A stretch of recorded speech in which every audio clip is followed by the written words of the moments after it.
Welcome to Talk About Digital, the place you will learn the truth about digital. Today, we have on our Unscripted TAD interview none other than Abi Bennetts, a digital PR strategist at Digitaloft. She's a very interesting story to tell on how she got into the industry, and I'd like to share it all with you. It's about let's have honest conversations, and basically that, your route into the industry and the challenges you've personally faced is people are going through that. Yeah. So let's talk about these things, and then we can maybe together start to change perceptions and start to change things. Obviously, I've heard loads of great things about yourself, and so I'm looking forward to hearing, your own personal story. So, fire away.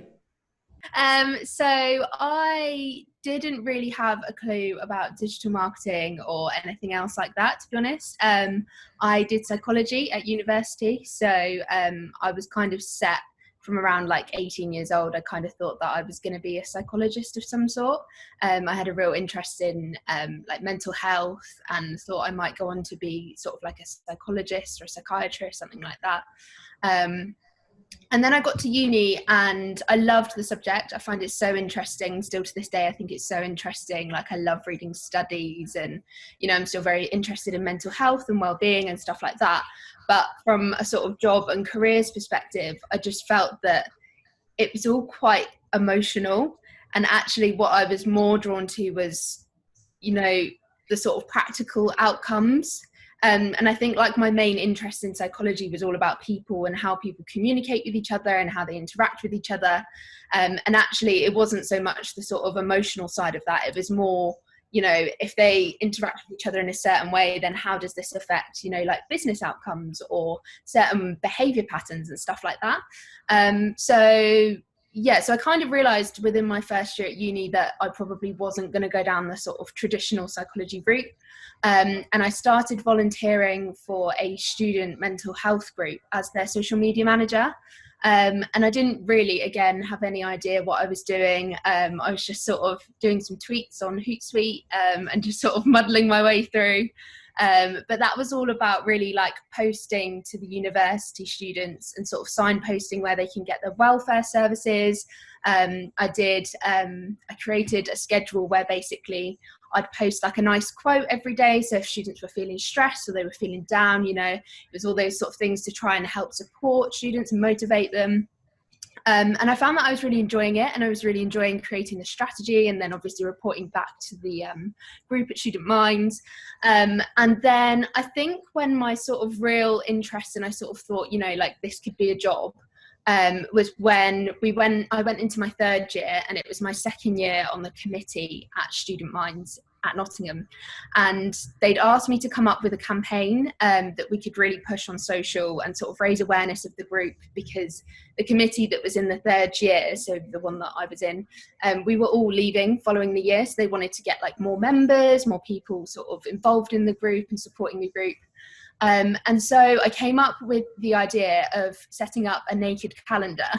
It was all about promoting self-confidence and body confidence, because obviously that's really tied to your mental health. And as students, we're all sort of finding our way, we're getting comfortable with ourselves, comfortable with our bodies. And I knew that sort of thing would do really well on social and sort of create a buzz. So I set the campaign up, we did the calendar, we raised I think it was over £600 for the charity, for the committee group, which is obviously really great, really useful. And then some of the sort of local journalists in the area caught wind of what we were doing. And it was at that point I started to do like articles for it, and I was thinking, hold on, like this is quite good, like I could do this as a job. So yeah, it was kind of from there that my interest sort of peaked in digital. And then, so when I was coming to the end of my third year at university, I decided that I was too poor to stay in Nottingham, which was where I went to uni. So I moved back in with my parents and looked for some internships, a digital marketing internship. and luckily found one at Era, which is a digital marketing and SEO agency based in Milton Keynes. And I did a few weeks on their digital marketing team, so sort of learning all things SEO, paid media, even did a bit of web design, very top level. But and it was at that point that they introduced me to the digital PR team, and I had I'd never heard of digital PR.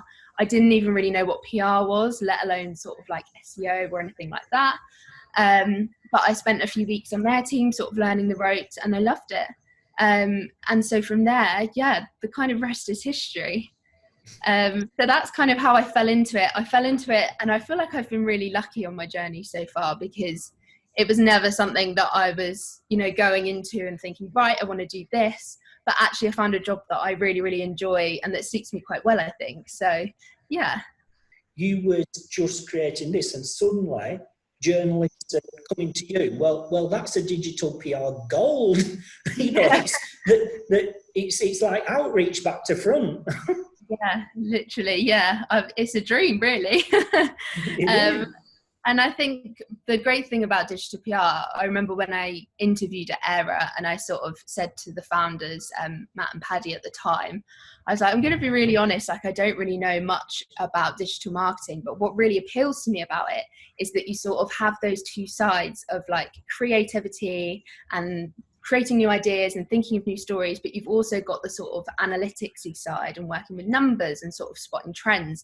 And that was exactly what my degree was, I felt, in psychology. So I found that was really similar to what I was doing in my degree. So I had half of the psychology degree was all about numbers and data handling and obviously spotting psychological trends and all that kind of stuff. And then the other half was more of the sort of emotional, the sort of qualitative data-y stuff. So that was what really appealed to me about digital in the first place. And actually, I think it's the same in digital PR. Half of it is all about, creating those stories and being really fun with ideas. But then the other half is sort of, working with those numbers, spotting the trends in the traffic and client keywords and all that kind of stuff. So it's quite a nice balance for me, which is what I really enjoy about it. What's been the challenges? What's been the pitfalls? What obstacles have you had to overcome?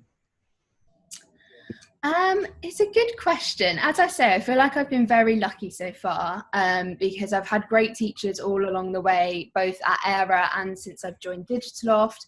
I've had sort of great mentors that have really supported me through my journey, learning more technical stuff, but then also, the more soft skills of working and public speaking and communicating in a workplace and all that kind of stuff.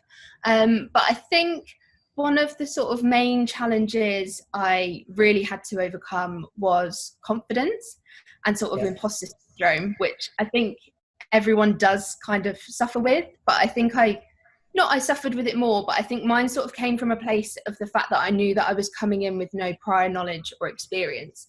So even when I was coming in at entry level, there were people at my level who had had a year's interning at a digital marketing agency, or they'd done a degree in media or PR, and I literally knew nothing. So I felt like I was always slightly on the back foot, just trying to scramble and catch up. And that sort of imposter syndrome of I don't know what I'm doing has kind of stuck with me a little bit.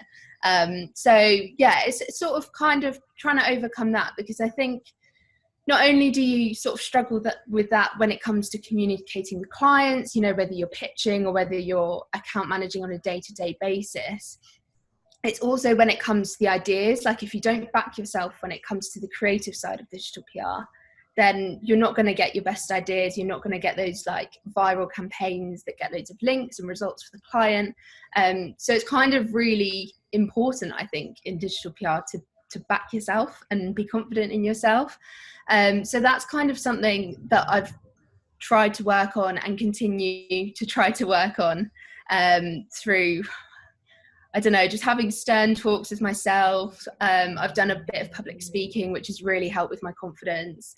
And yeah, obviously my colleagues and my past workplaces have really helped with my confidence as well. Yeah. Do you feel as though it's important to put yourself out there as a person, so on social media, to actually have your own personal presence out there? Do you think that helps getting your campaigns published? Yeah, it's a funny one. I think it's something that a lot of people in the industry are talking about at the moment. You know, whether you should be creating a personal brand, which I know people don't really like the term, they find it a bit icky. But I think, you know, we live our lives on digital. As digital PRs, you're communicating with journalists a lot over Twitter, or at least you're trying to sort of get in their minds, get in their space on Twitter and online. So there's no sort of way really from journalist to journalist to tell whether a personal brand will help you in terms of pitching. And I do believe that, you know, if you've got a great story and you've got a great pitch, then you don't need that presence, you don't need that relationship, like that can sort of rule over all. But at the same time, you know, if you've got a good following and you have, you know, lots of journalists following you on Twitter, then I think that definitely helps. And also in terms of the wider industry, like I think just having a personal brand really helps you to represent your agency and the business that you're part of. So in terms of sort of maybe not outright winning new business, but sort of creating an awareness about your business, if you're sort of representing your brand and your agency in a really good way, then there's nothing bad about that. So yeah, I think it's a weird one because people kind of feel that they have to put in extra work to create their personal brand whilst they're obviously doing the branding or marketing for all these businesses that they're working for. But I don't think that's necessarily the case. My personal brand, again, I sort of fell into it. I had a couple of weeks in between leaving my last place at Era and moving to Digisoft, and I really wanted to create a newsletter for digital PRs because I felt so inspired by the ones that I was receiving in my newsletter. And I know when I started out knowing nothing, those newsletters were like my Bible. Like I would read them, I'd get inspired by them, I'd sort of spot trends, spot what was working, what made a campaign go viral, all that kind of stuff. So it's basically just I had some spare time and thought, you know, why not do this? But actually that's been a really great sort of accelerator for my personal brand because it's allowed me to, you know, put myself out there. I'm writing to subscribers every couple of weeks in the industry about digital PR. So again, I've kind of fallen into it. But I wouldn't necessarily have like a strategy for my own personal brand, if that makes sense. Yeah, well, I have noticed that, you know, over the past month that, you know, your name's cropping up more and more within like events and different things. So you must be doing something right. That's very kind of you to say. Again, I think it's one of those weird things that you always sort of aim for. From sort of a public speaking point of view, obviously you do pitch for these events, but a real sort of personal career highlight for me was when I got asked to speak at an event. So someone emailed me and said, you know, like, we've seen you on Twitter or we've seen you at this event, we'd love you to speak at our event. And that for me was a real sort of like achievement, that someone sort of recognized me out there, because it's a big industry, there's a lot of names and there's a lot of people talking, and so while I'd never want to be like, you know, the one who's talking the most, it's quite flattering to think that someone's, you know, sort of seen me through that. So yeah, it's nice. How does the public speaking part affect your job role? Does it have benefits to your job role, and what are those benefits? Yeah, so it's not, so the public speaking itself is sort of extracurricular. And so it's not part of the job role as such, but it definitely does have benefits. So I kind of got into public speaking at Era, so they were sort of encouraging anyone who would be interested to public speak to, like, you know, take part in training and sort of develop our skills and get out there, because obviously in digital marketing and SEO there are so many events, there's so many opportunities to get your voice out there and share your ideas and thoughts and knowledge. So it's a really great place to sort of be a public speaker if you'd like to. And I was a bit sort of hesitant, again, with the imposter syndrome, not thinking that I knew too much. But from the sort of performance aspect, I've always sort of done performing arts and theatre. So I knew that that aspect of it would be okay-ish. It did take me a while. There were a few tears in my initial trainings, but once I sort of got to grips with it, it's become a really fun way to sort of almost test my own knowledge. It's kind of that thing, you know, when you were revising at school and they'd say, oh, teach someone else so that you can test your own knowledge. It's kind of that same thing. The more times you share your knowledge and your thoughts, the more confident and the more sure of yourself you become. So that's been really nice. And then also, I think it's just made me not only more confident in my knowledge, but able to communicate that better to clients and to other people in the team. So sort of looking ahead, if I was ever, you know, to be a manager or looking after someone more junior in the team, I think it definitely gives you the skills to present knowledge that might not be that accessible in the first instance in a really like digestible way, because you have to, when you're creating a deck or a presentation, you're always having to think about the audience and how much they might know and how to present it in a way they're going to remember it and engage with it. So all of that has sort of been really, really useful. And then in a more basic sense, time management, like creating a deck takes so much time, and perfecting the sort of performance aspect also takes a lot of time. So sort of fitting that in around work, after work, early morning, stuff like that, it's good. It's good for getting organised. So when it comes to public speaking, what is the ultimate thing?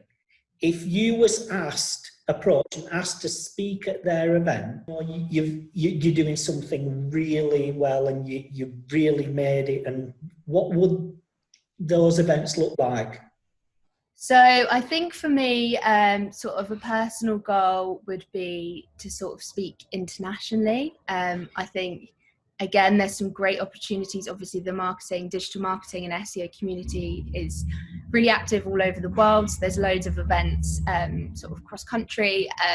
So obviously COVID is not the best time to have that goal. No. But if I could combine sort of traveling and going somewhere new and meeting new people from different countries with public speaking, that would be amazing.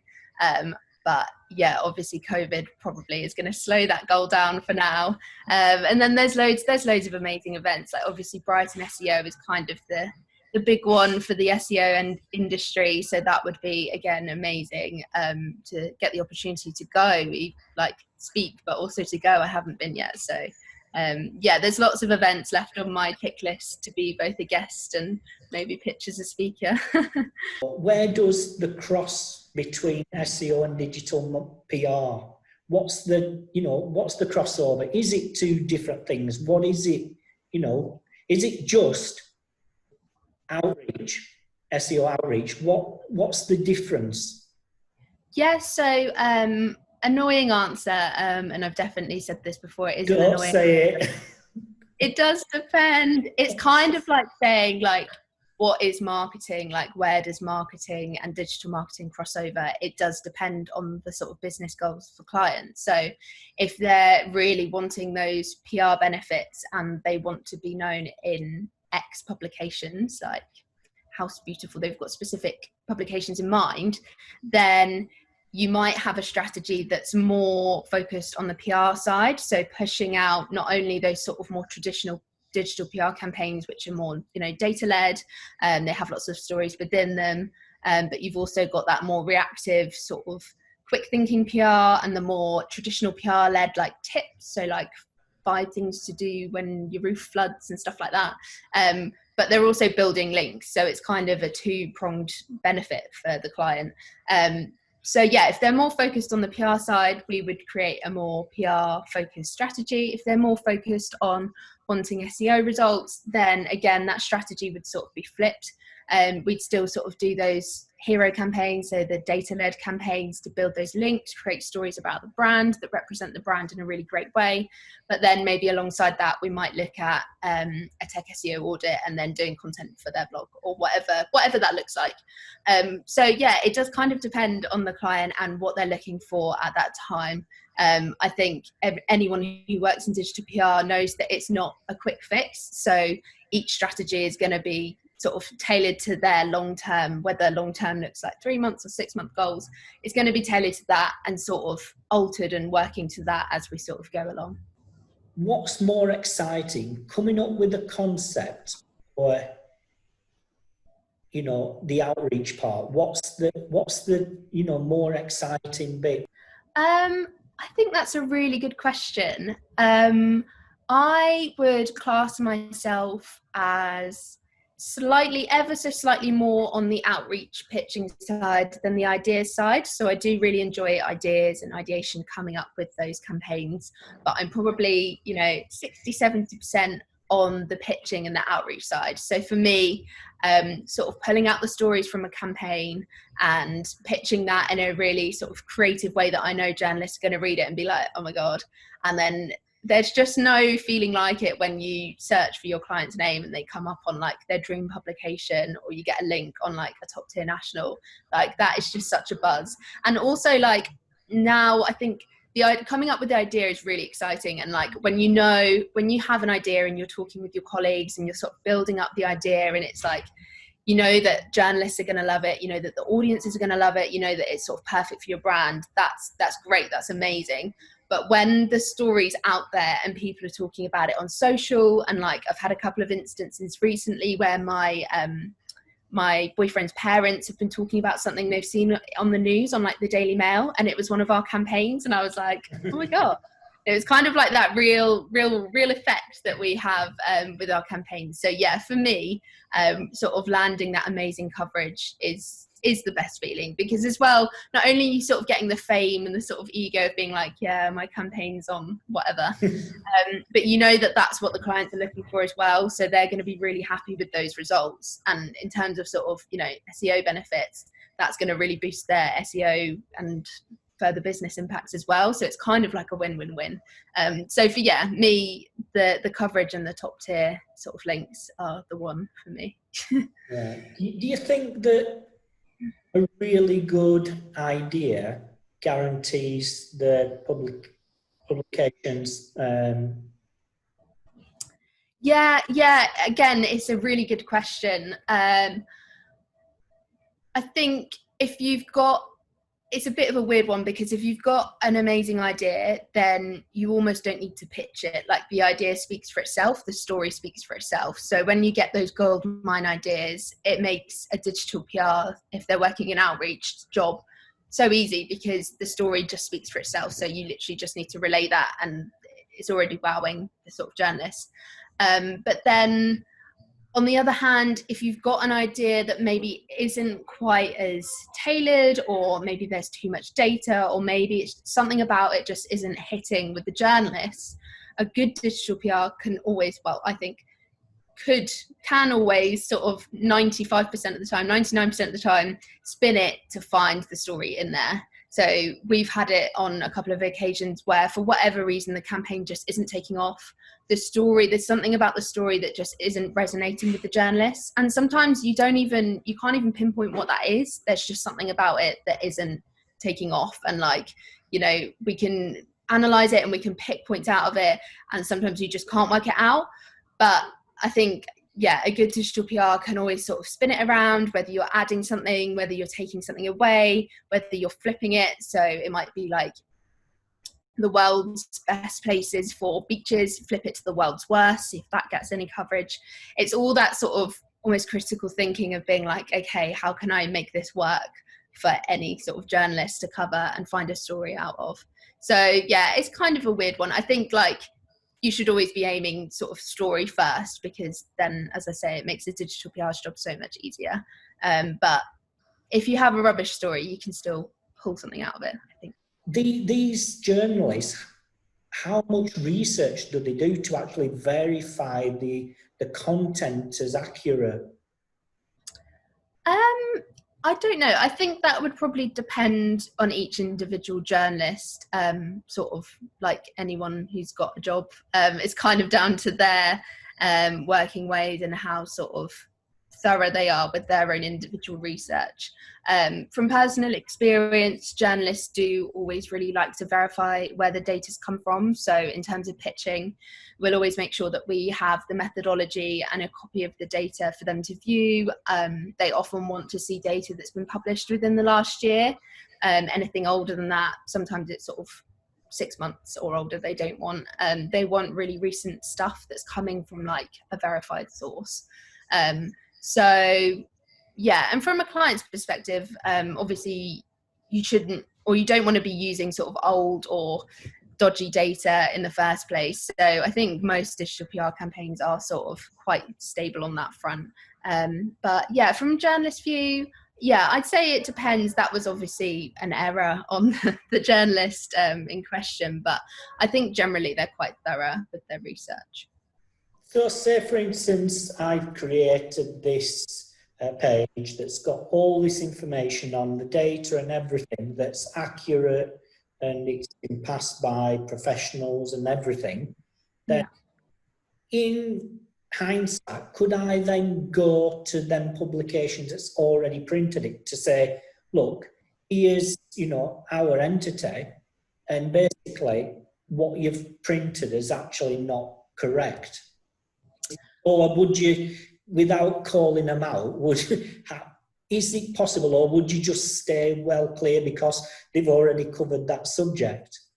Yeah, so we haven't had this before, but I know there's been sort of the topic before of sort of link building, where you go to a site where the link is broken, or like you say, they're displaying the wrong information, or perhaps they're writing about something and you've got something perfect in that you think could slot perfectly into that. And there's been instances with PR sort of emailing and saying, look, I've seen you've written this, but this isn't right, or this could work better, or, you know, why don't you slot this in instead? And I think from a journalist point of view, they want to look good in front of their bosses. They're sort of churning out 6 to 8 stories a day. If the data is wrong and the link and the accreditation is wrong, then you've definitely got more of a standing point to email them and try and get them to correct it. But I think in terms of emailing them something that might work better or something that might complement it, they're sort of already over that. They've moved on from that from the day that they were writing it. So in your example of having the wrong data, then perhaps if the data was completely wrong and the article is relatively recent, then they'd probably be more interested in updating that, because obviously they don't want to communicate the wrong information to their readers. But again, it does kind of depend on the editorial policy of each newspaper. So they all have different guidelines basically on when they'll edit, what they'll put in, what they'll include, all that kind of stuff. Get away from digital PR for a second. Is obviously you're focusing on digital PR now, but do you think digital PR is just marketing? Or is it just a buzzword, or is it, you know, is it just marketing, or is it just PR? It's just online. What's your personal take on the whole subject? Yeah, so I think it's a weird one, isn't it? And everyone has an opinion on it. I think the sort of confusion lies in the fact that maybe there isn't the right name for it. So digital PR sort of lends itself to being quite vague in what it entails.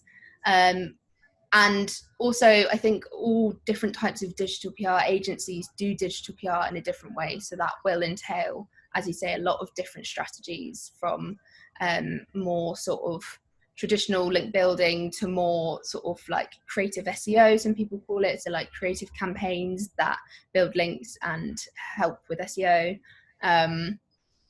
So I think the sort of controversy and the sort of hubbub around it is the fact that there's maybe not the right name for it. I think it definitely is different to marketing, because it sort of has that sort of roots in SEO, and actually everything is focused around that. So while the PR is also a massive goal for clients sort of engaging in digital PR strategies, the whole sort of root of digital PR is in SEO. So yeah, I think it's more about defining it rather than, you know, saying, oh, is it just marketing? Like, it definitely is its own practice, but yeah, I think, yeah, it just needs better defining.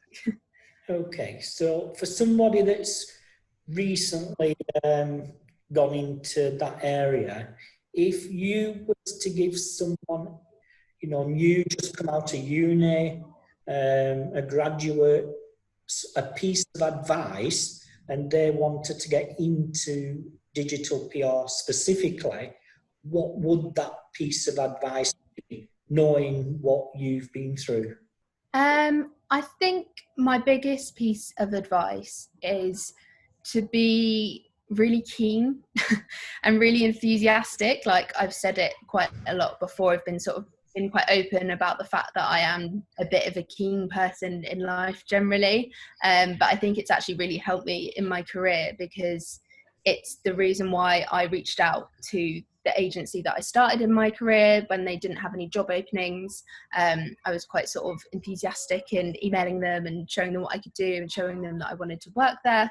And then from there, a similar sort of journey into my role at Digital Loft. And I think being keen is sort of the best way to learn, and it's the best way. Like, my employers at Era didn't hire me because I had loads of experience and loads of knowledge. They hired me, I think, because of my attitude to learning and my willingness to want to get stuck in, and my curiosity about the industry.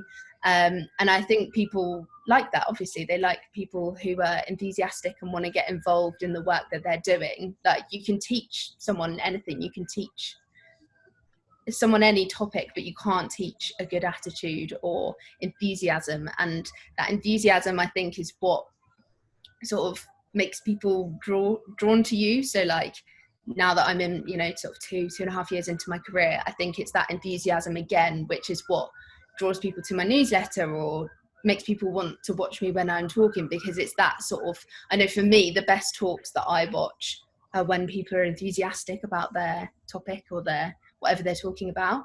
So I think, yeah, if you're looking for jobs or you're just starting in your role, I think enthusiasm is key. And yeah, just kind of quite basic advice, like don't be afraid to make mistakes. Digital is like constantly evolving, and it feels like you have to, well, you kind of have to be on your toes and keep up with all the sort of changes and stuff. But at the same time, like, you're only going to learn through making mistakes and finding what works for you, especially in an industry where there's so many different ways you can achieve one goal. So it is kind of about trial and error as you go.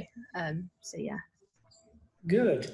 And talk about digital is all about spreading the truth about digital. So is not to put you on the spot, but something within digital PR that you feel needs to change? That's a really good question. I think in digital PR, and it's spoken about a lot, so it definitely is changing. But there's a lot of noise. There's a lot of people sharing their wins. There's a lot of people. There's a lot of people sort of just only showing the good side. And, I know there's a few people, like Shannon McGurk is a really great example of someone who's always trying to push sort of the failures and the fact that campaigns don't always fail. Like, and anyone who works in digital PR knows that, yeah, you have those campaigns that do really well and they get loads of links. But for every one of those, you get 2 or 3 really hard slog. Like, you have to re-angle them 75 times. Maybe the design or the build was a real slog, and that definitely isn't talked about as much, which is understandable, because obviously clients don't want to see agencies sort of saying, oh, well, this was rubbish and this was really hard and this failed and all that kind of stuff. But I think from an industry point of view, especially as someone sort of joining the industry, it must be, I mean, I feel overwhelmed by it, and I've sort of been in the industry for a couple of years, but for someone just joining, it must feel really overwhelming to see all these like mega links, viral campaigns, all that kind of stuff. So I think there needs to be more of a space, like maybe if it isn't on Twitter or whatever, a space or a time or some sort of place where people can chat about the struggles, and just in a really open way as well, without being like, because agencies are always pitted against each other as well. Like, I feel like there's only a few key agencies within the sort of digital PR SEO space. Yeah. And so it does feel a little bit like you never want to reveal too much, because then they'll know what you're up to and they'll know all this stuff. So it would be nice from sort of a working perspective to have somewhere to sort of share that with other people. I mean, it's just about supporting, not everything in life goes the way you're expected. Same in marketing, same in any digital PR, anything is, I mean, over the past 20 years, it's the failures that's allowed me to become what I've become. Exactly. I wouldn't know what not to do. Exactly. Yeah. And I think that's so true when it comes to digital PR as well, because, you know, I think when it comes to campaign formats or stories that work really well, we all sort of see someone do it, or we see it somewhere and we think, oh, great, most Instagrammed whatever is working, or Dream Jobs is working, so let's do that. And then we pummel out loads of campaigns, which I don't think there's anything wrong with that. Like, if it works, it works. But at the same time, to be that first person to find that campaign or find that format that works, you have to take the risk in the first place. And obviously, if you're taking a risk, it doesn't mean 100% success rate. You might try something that you think could either go viral or it could fall flat on its face.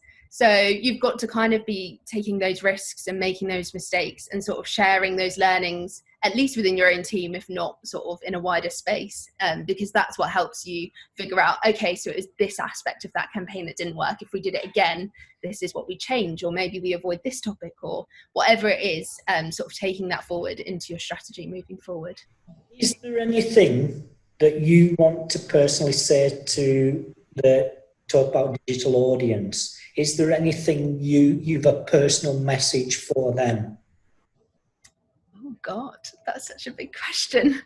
For the last year, as sort of things have ramped up, you get more involved in the campaigns and the sort of project management of it all and keeping up to date with everything.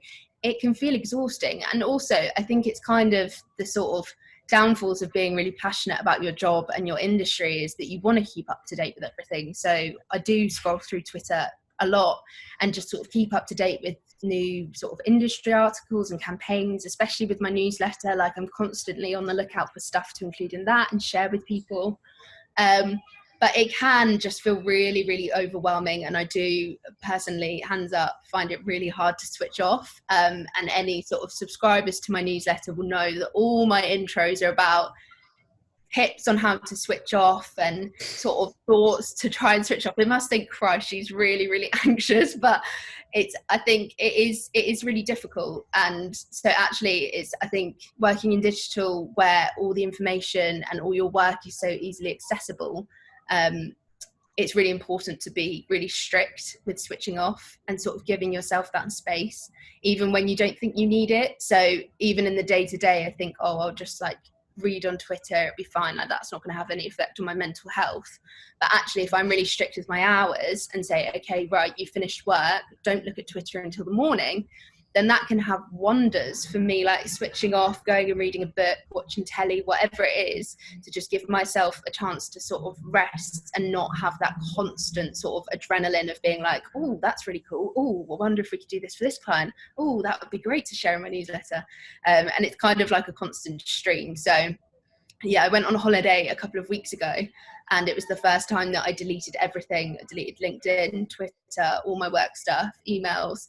And it felt horrible. It felt really scary, but it was so nice. And I came back so refreshed. And so like, I'd been feeling a bit like uninspired by my job, which isn't, well, not by my job, but just sort of by the industry. Like, I was doing what I was doing, but I wasn't really interested in anything outside that, which isn't really like me. So yeah, but after switching off for a week, I think it was less than a week, I came back feeling very rejuvenated and ready to go.